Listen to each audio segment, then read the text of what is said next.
Naranasan mo na ba yung nasa gitna ka ng biyahe tapos biglang umulan, may banggaan at mayroon pang nag-aaway sa daan?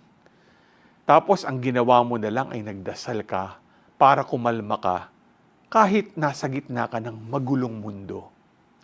Ganyan na ganyan ang sinasabi sa gospel natin ngayong araw. Sabi ni Jesus, "Peace I leave with you. My peace I give to you. Not as the world gives, do I give it to you." We live in a very loud, noisy world. Madalas, tumataas ang emosyon natin at nakakaisip tayo ng hindi magandang gawin kapag tayo ay nagagalit. Kaya let's remember to choose peace instead of anger.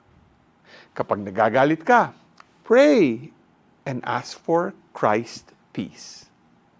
G ka ba?